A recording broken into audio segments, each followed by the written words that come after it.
வணக்கம் கிரிக்கெட் ரசிகர்களே.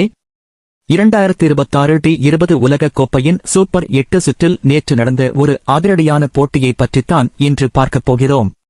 மும்பை வான்கடே மைதானத்தில் நடைபெற்ற இந்த போட்டியில் மேற்கிந்திய தீவுகள் மற்றும் ஜிம்பாப்வே அணிகள் மோதின.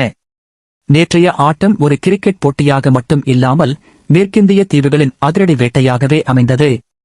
போட்டியின் தொடக்கத்தில் டாஸ் வென்ற ஜிம்பாப்வே கேப்டன் சிக்கந்தர் ராசா முதலில் பந்துவீச்சை தேர்வு செய்தார். வான்கடே ஆடுகளம் பேட்டிங்கிற்கு சாதகமாக இருக்கும் என்பதால் இந்த முடிவு எடுக்கப்பட்டது. ஆனால் மேற்கிந்திய தீவுகள் அணியின் பேட்டர்கள் ஆடுகளத்தை வேறு ஒரு தளத்திற்கு எடுத்துச் சென்றனர்.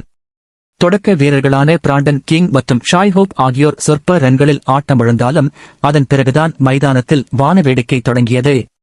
மூன்றாவது விக்கெட்டுக்கு ஜோடி சேர்ந்த சிம்ரான் ஹெட்மயர் மற்றும் ரோமன் பவல் ஜோடி ஜிம்பாப்வே பந்துவீச்சாளர்களை நிலைகுலைய வைத்தது. குறிப்பாக சிம்ரான் ஹெட்மயர் ருத்ரதாண்டவம் ஆடினார். அவர் தனது அரை சதத்தை வெறும் 19 பந்துகளில் எட்டினார். வெறும் 34 பந்துகளில் 85 ரன்களை குவித்தார். இதில் 7 சிக்சர்கள் மற்றும் 7 பவுண்டரிகள் அடங்கும். இது மேற்கிந்திய தீவுகள் அணியின் புதிய சாதனையாக பதிவானது. மறுமுனையில் ரோமன் பவல் 35 பந்துகளில் 59 ரன்கள் எடுத்து அவருக்கு தகுந்த ஒத்துழைப்பு கொடுத்தார்.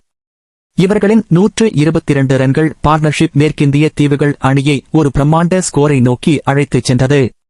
இறுதிக்கட்டத்தில் ரூதர்ஃபோர்ட் 13 பந்துகளில் 31 ரன்களும் ரொமாரியோ ஷெப்பர்ட் 21 ரன்களும் எடுத்து அணியின் ஸ்கோரை ஆகஸ்ட் 254 உயர்த்தினர். இது D20 உலக கோப்பை வரலாற்றில் இரண்டாவது அதிகபட்ச ஸ்கோர் என்பது குறிப்பிடத்தக்கது. 255 ரன்கள் என்ற இமாலய இலக்கை நோக்கி களமிறங்கிய ஜிம்பாப்வே அணிக்கு ஆரம்பமே அதிர்ச்சியாக அமைந்தது.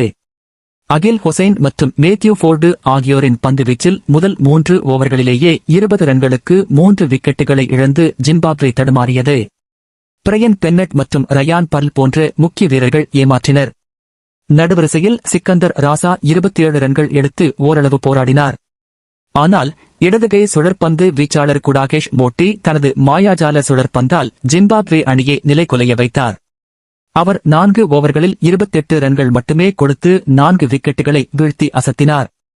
ஜிம்பாப்வே அணியின் வரிசையை அவர் ஒட்டுமொத்தமாக சரித்தார். கடைசி நேரத்தில் பிராட் எவன்ஸ் மட்டும் தனி ஆளாக போராடினார்.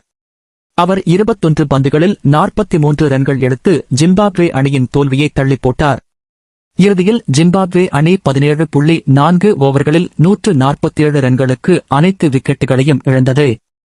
இதன் மூலம் மேற்கிந்திய தீவுகள் 107 ரன்கள் வித்தியாசத்தில் மிகப்பெரிய வெற்றியை பதிவு செய்தது. இந்த பிரம்மாண்ட வெற்றியின் மூலம் மேற்கிந்திய தீவுகள் அணி தங்களின் ரன் ரேட்டை +5.350 ஆகஸ்ட் உயர்த்தி சூப்பர் 8 பிரிவில் முதலிடத்தை பிடித்துள்ளது. இந்த போட்டி ஹெட்மயரின் அதிரடிக்கும் மேற்கிந்திய தீவுகளின் ஆதிக்கத்திற்கும் ஒரு சான்றாக அமைந்தது. அடுத்த சுற்றுகளில் இந்திய அணிக்கும் இது ஒரு பெரிய சவாலாக இருக்கும் என்பதில் சந்தேகமில்லை.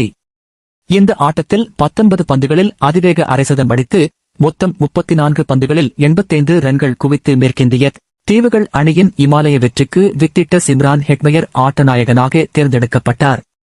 மேற்கிந்திய தீவுகளின் இந்த அதிரடி ஆட்டம் பற்றி உங்கள் கருத்து என்ன? கமெண்ட் செக்ஷனில் சொல்லுங்கள்.